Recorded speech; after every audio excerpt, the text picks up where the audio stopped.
From the beginning of our marriage, I've been tormented by my snide mother-in-law and father-in-law. To make matters worse, they've constantly berated me for not being able to have children.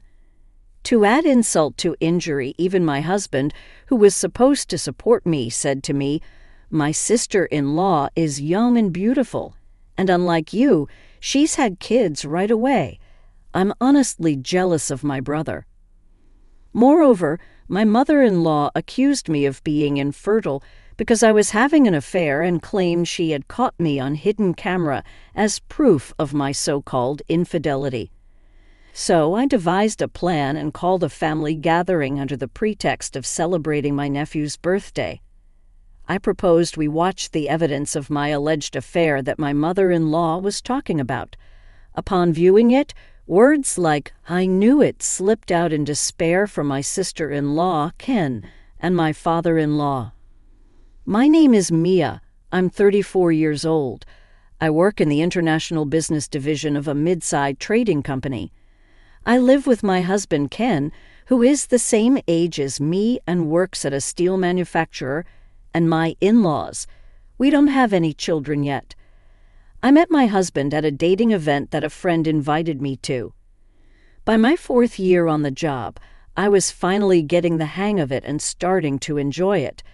So I wasn't very interested in getting married, but I couldn't refuse my college friend who insisted, "You have to come." My main interest was solely focused on the special menus that each restaurant had prepared for the dating event. Literally, a case of "a bread is better than the songs of birds." I felt somewhat detached from my friend, who was actively mingling. But it turned out that she had become close to a man who was there with Ken. Apparently, Ken wasn't too keen on the event either and had been reluctantly dragged along. Somehow, as bystanders, we ended up hanging out together. But since I intended it to be a one-time thing, I deliberately didn't exchange contact information with him. However, exactly 1 week after the dating event, on a Friday, I received a call from an unknown number on my phone. At first, I ignored it, but after work, I started receiving calls every 10 minutes. Who on earth is this? I was annoyed and about to block the number, but before I did that, I answered the phone to see who was making such a call. Anyway, it turned out to be Ken, whom I met at the dating event. Oh good, is this Mia, right? While I was relieved to find out who it was, I'm sure that I hadn't given my number to Ken at that time. When I questioned Ken, he casually replied, "I got this number by begging a friend who was with me at the event." It seemed that my friend, who had hit it off with Ken's friend, decided to start dating him following the dating event. Meanwhile, Ken, having failed to get my contact information, heard about this from his friend and managed to get my number by pestering my friend. Although I was negatively surprised by my friend for casually sharing my number and by Ken for taking advantage of that, we somehow started dating, and a year later he proposed to me. It wasn't exactly a whirlwind romance, but I thought I could live a peaceful life with Ken, who had a somewhat gentle and endearing personality. There were no issues from my side regarding the marriage. My parents had been living separately since I entered college. They hadn't divorced because they saw no particular benefit in doing so. At this point, friends and acquaintances would ask if I wasn't sad, but having been practically estranged within my own family, I saw their separation as an inevitable outcome.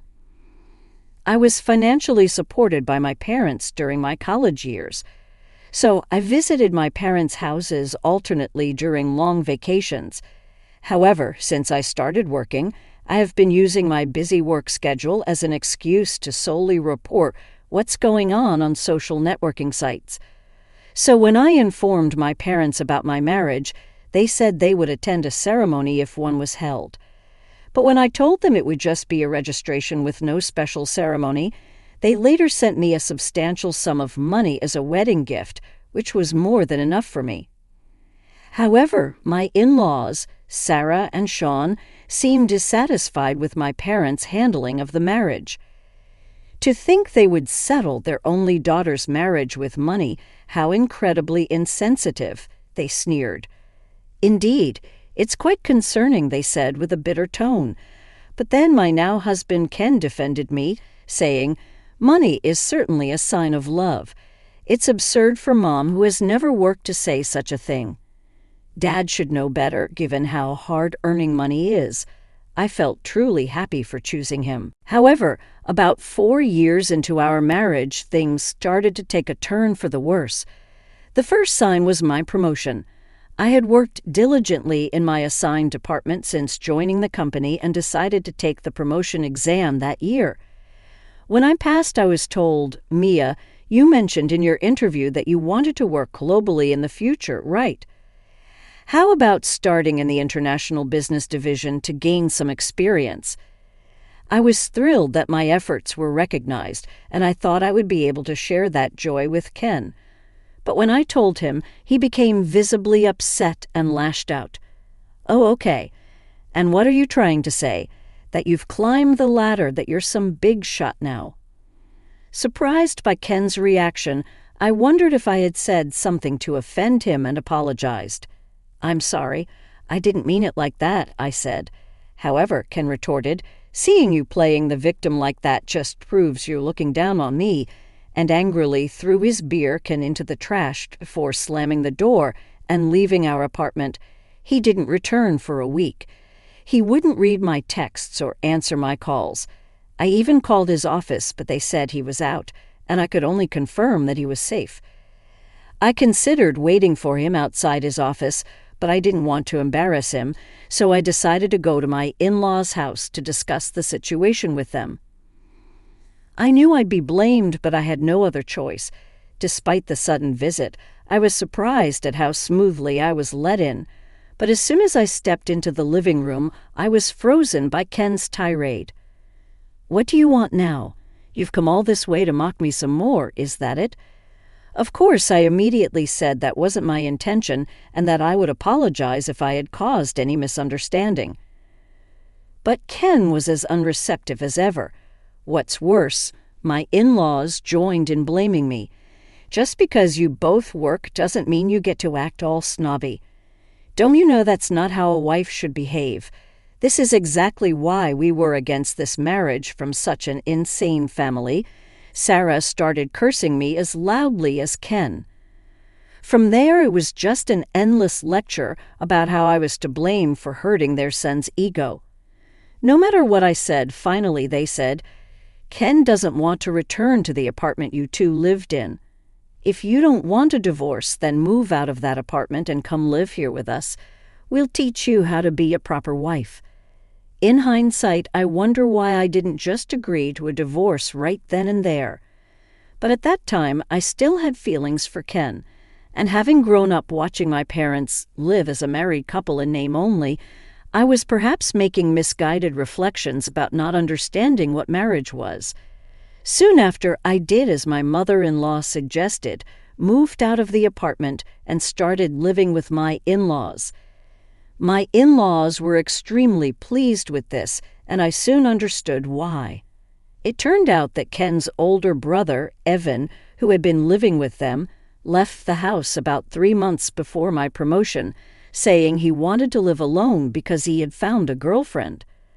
Sarah, who had adored Evan, was shocked and deeply distressed by his sudden departure. But the problem wasn't just the emotional shock. Evan's departure also meant the loss of the financial contributions he had been making to the household, which was a major issue. My in-laws are vain and like to show off, often hosting gatherings with relatives, serving them expensive drinks and food. Evan's financial contributions had been their lifeline, as my father-in-law's earnings from his post-retirement job were insufficient to cover their lavish spending. They had convinced Ken, who had come home to vent, to move in with them. And that was the real story behind our living situation. Ken, for his part, seemed to enjoy the sudden attention after always feeling inferior to his accomplished brother. When I realized this, it was as if scales fell from my eyes, but more trouble was to come. Soon after, Evan married his girlfriend, Kelly, who turned out to be quite a handful. Kelly was 6 years younger than Evan and 2 years younger than both Ken and myself. She appeared fragile and delicate, the kind that stirs the protective instincts in men. This was true for both Sean and Ken, who became visibly restless whenever Kelly visited and acted like her followers. Sarah, not amused by this, began to berate me, saying, "Ken is smitten with his brother's wife because you lack charm. If you just give birth to a grandchild, my husband would settle down as a grandfather." She even went so far as to suggest I quit my job to focus on getting pregnant. However, due to my in-laws' extravagant spending, the household expenses were skyrocketing, and Ken's salary alone couldn't cover them. Even when I showed them a document from the household budgeting software and explained this, they dismissed it, saying, "That's just because you're bad at managing money, always full of excuses." Then Kelly became pregnant. Sarah, who had disliked Kelly, suddenly became obsessed with her first grandchild. She, doting on her grandson Justin immensely, this led her to eagerly welcome Kelly's visits, which she had previously avoided, and even say things like, "Oh, how wonderful it would be to live under the same roof as such a lovely grandchild." Ken then started to throw remarks at me, dripping with sarcasm. "Exactly. Kelly is young and beautiful, and unlike you, she gave birth to a child right away." "I'm really envious of my brother," Sean chimed in. "That's right, maybe we should just kick out the daughter-in-law who can't bear children and have Evan's family move in with us instead," he said carelessly. By then, even I started thinking, indeed, since we don't have children, perhaps leaving Ken in this house might be an option. Then, as if on cue, Kelly became pregnant with her second child. Sarah's obsession with her grandchildren intensified, and her treatment of me became even harsher. And somehow she came up with the absurd theory and said, "The reason you can't have children must be because you're having an affair. You're just worried you won't know if the child is Ken's or your lover's." I was dumbfounded and chose to ignore her, but one evening I noticed Sarah smirking at me. Confused, I asked what was going on, and she said, "You were indeed having an affair, just as I suspected." And to my questioning Sean and Ken, she declared, "I've got proof of her affair on a hidden camera." I hired a professional, so it's foolproof, and burst out laughing joyfully. Hearing this, Sean and Ken were momentarily shocked, but then influenced by Sarah's confidence, they said, "If that's true, then it's grounds for divorce." Of course, at that point, I said, "Understood. Then I will take this opportunity at Justin's birthday celebration next week, which we had already planned, to explain the situation to all the relatives gathered there." The birthday celebration for Justin, organized by extravagant, loving Sarah, turned out to be a lavish affair with a banquet hall in a hotel reserved just for us. The invited relatives seemed somewhat fed up with Sarah's boasting, but appeared to enjoy the food and drinks as the party was winding down. And I took the microphone to speak. Everyone turned their attention to me, wondering what was happening. I began, "I apologize for interrupting your conversations, but I have a brief announcement to make to all of you gathered here today." The crowd murmured in confusion, while my in-laws and Ken, assuming I was about to admit my guilt and discuss divorce, smirked just as they had before. The guests of honor today, the family of Evan, were also present. Upon my signal to the staff, a screen was lowered behind me as the projector was brought in and the lights dimmed. Everyone's attention turned to the screen as the video began to play. The video started with footage of a suspicious-looking hotel district, and as one particular hotel entrance came into focus, Ken, Sean, and Kelly's faces began to pale as expected. However, Sarah, unaware of what was about to unfold, looked around curiously, oblivious to the tension among the three. The next moment, a clear shot captured by the camera elicited a collective gasp of surprise from the relatives, and for good reason. The screen unmistakably showed Kelly and Sean hugging as they emerged from the hotel. The room fell silent as the video continued to show them sharing lingering, passionate hugs as the two caught a taxi. The scene shifted, and the same hotel entrance was shown again in close-up, but this time it wasn't Sean who emerged holding hands with Kelly but Ken. Ken, Sean, and Kelly all remained frozen, murmuring, "I knew it." The room erupted into murmurs once again. At that moment, I paused the playback, turned the lights back on, and began to speak into the microphone. My announcement to all of you is exactly as you've just seen. My husband Ken and father-in-law Sean have been having affairs with Kelly, the wife of Evan.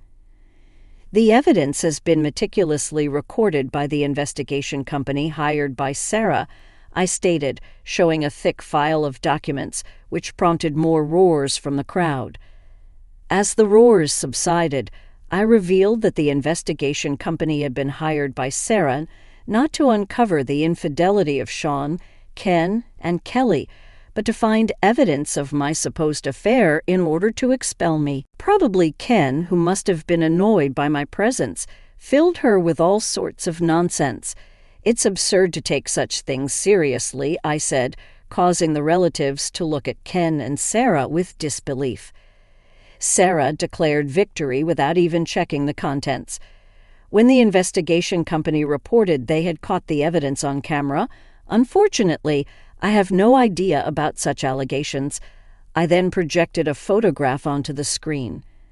It was a snapshot taken at the maternity hospital when Justin was born, showing my sister-in-law holding Justin in the center, with Evan smiling beside her and Ken and me, who had come to celebrate, in the background.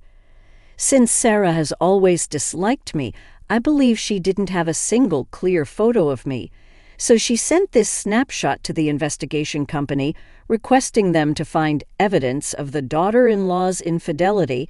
I explained. As I spoke, I glanced briefly at Sarah, who seemed taken aback, as if I had hit the nail on the head.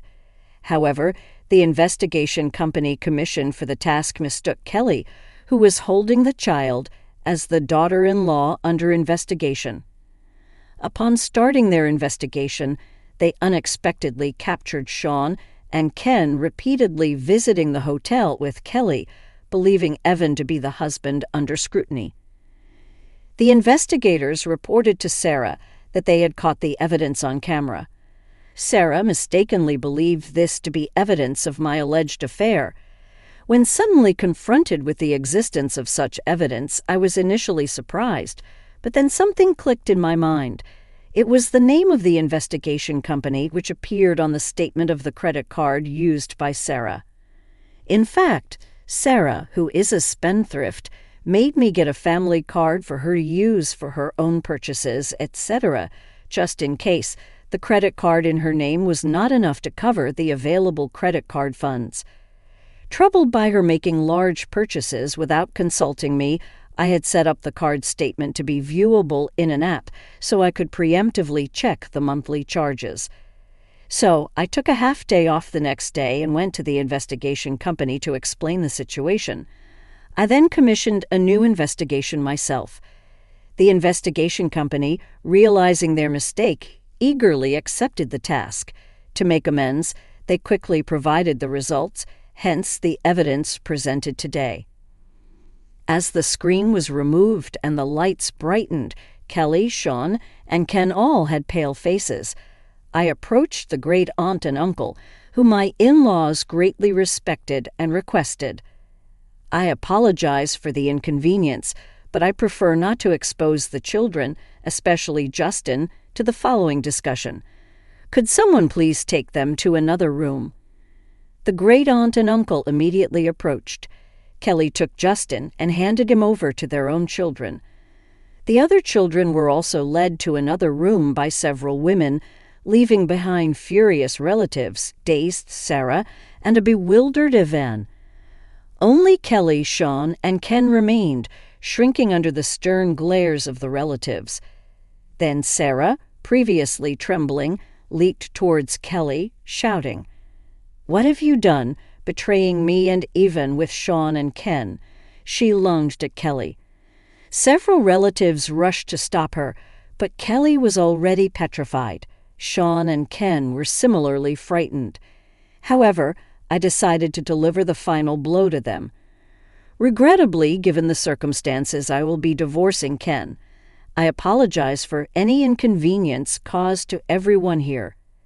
According to the investigation company, the improper relations between these three have been ongoing and not just recent.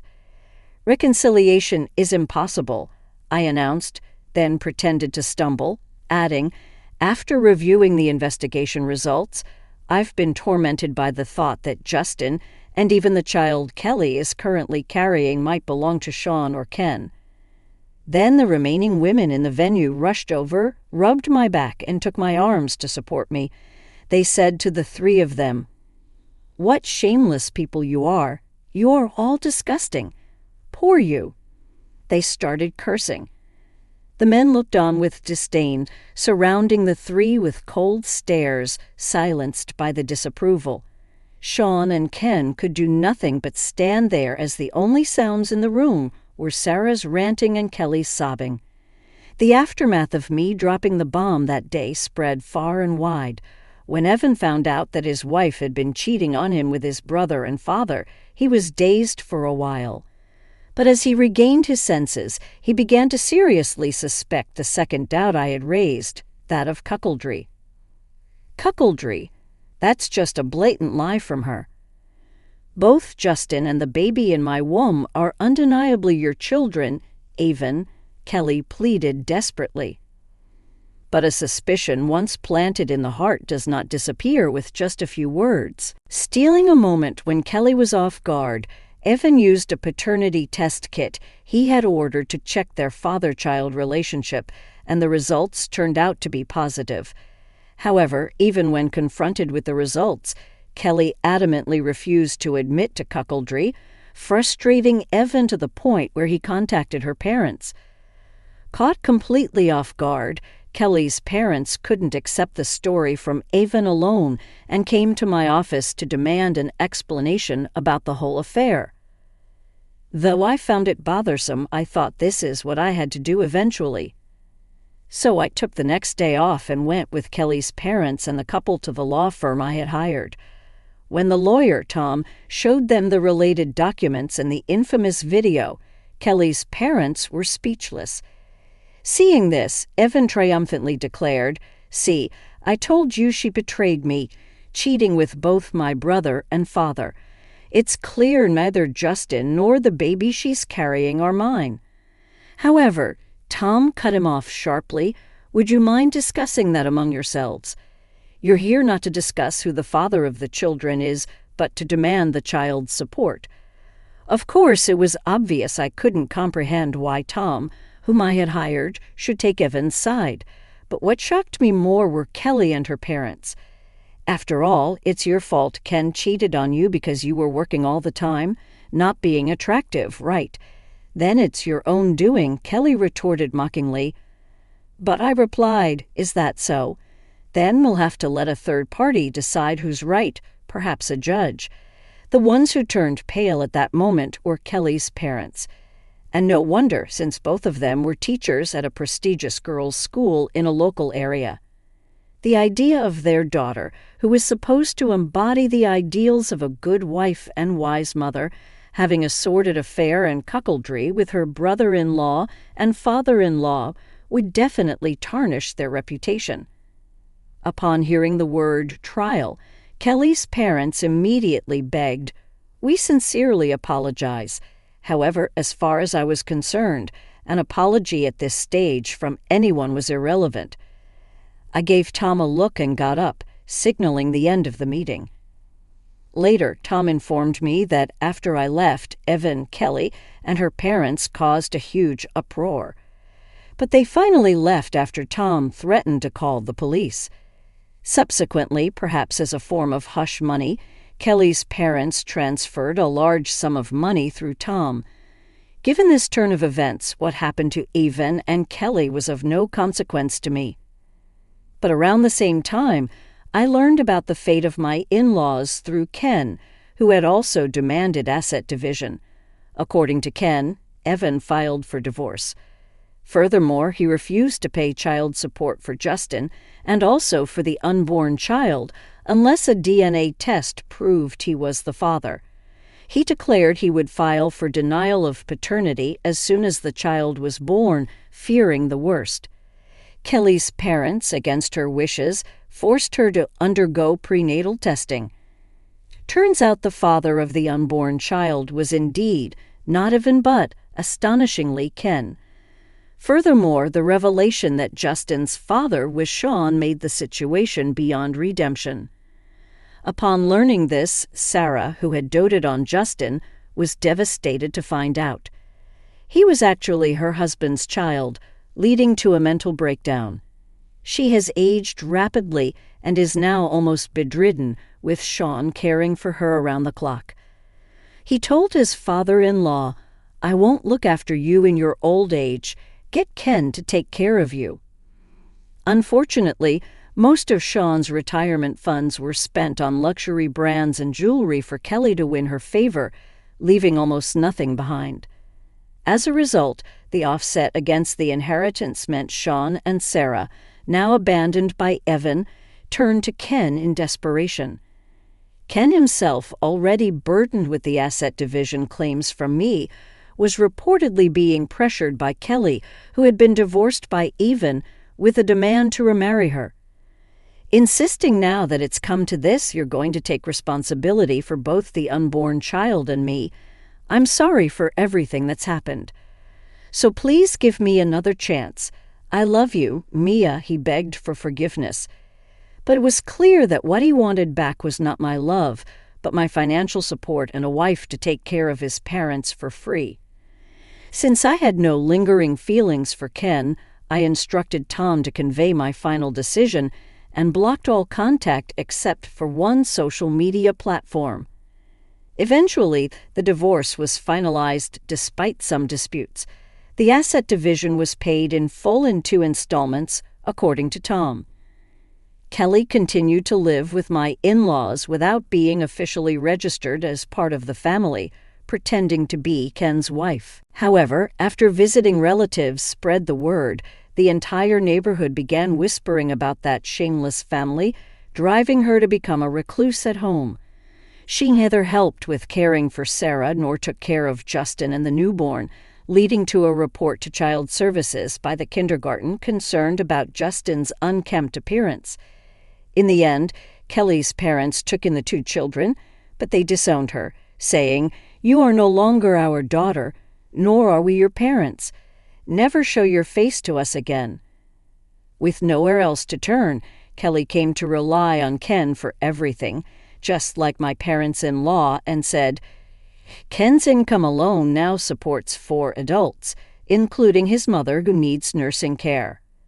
Moreover, according to a colleague of Ken's who works at the same company, a relative who works at an affiliated company has exaggerated the story, making Ken the target of rumors as bad as the scumbag of the compilation video site. Despite the difficult circumstances, he continues to work, unable to quit due to financial needs, and is enduring the discomfort. For some reason, Evan seemed to regard us as fellow victims, yet the fact remains that he looked down on me, along with Kelly and the in-laws, as a woman unable to bear children naturally. I ignored him completely at work, but as rumors somehow spread within our company, he couldn't bear the whispers and volunteered to transfer to a subsidiary in a regional area. After everything was settled on my end, I was approached about a transfer to an overseas branch. Though I had expressed a desire to work abroad during my job interview, the sudden offer honestly caught me off guard. However, my bosses encouraged me, acknowledging the career I had diligently built and the language skills I continued to learn in my spare time. Feeling fed up with the rumors, much like Evan, albeit for different reasons, I decided to take a bold step and accept the assignment.